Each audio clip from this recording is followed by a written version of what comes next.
ఆదిత్యహృదయము. తథో యుద్ధ పరిశ్రాంతం సమరే చింతయా స్థితం రావణం చాగ్రతో దృష్ట్యా యుద్ధాయ సముపస్థితం దైవతైశ్చ సమాగమ్య ద్రష్టుమఖ్యాఘతోరణం ఉపగమ్యాభవిద్రామాం అగస్త్యో భగవాన్ ఋషిః రామ రామ మహాబాహో శృణు గుహ్యం సనాతనం येन सर्वा नरीन् वत्सा समरे विजयिष्यसि आदित्यहृदयं पुण्यं सर्वशत्रुविनाशनम् जयावहं जपे नित्यम् अक्षयं परमं शुभम् सर्वमङ्गलमाङ्गल्यं सर्वपापप्रणाशनम् चिन्ताशोकप्रशमन मायुर्वर्धनमुत्तमम् रश्मिमन्तं समुद्यन्तं देवासुरनमस्कृतम्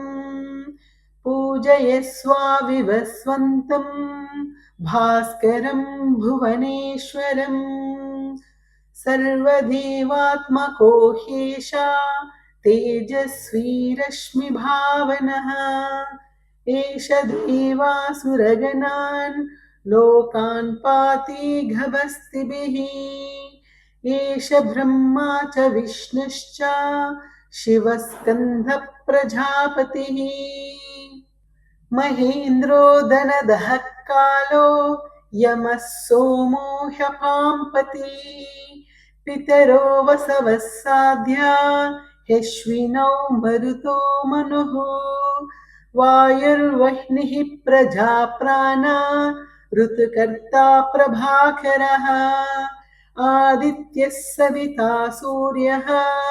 खगः पूषा गभस्तिमान् सुवर्णसदृशो भानुः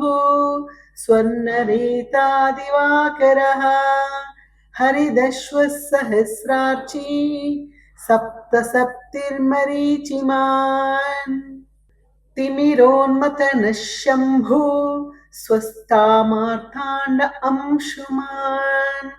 हिरण्यगर्भः शिशिरस्तपनो भास्करो रविः अग्निगर्भो अधितेह पुत्रा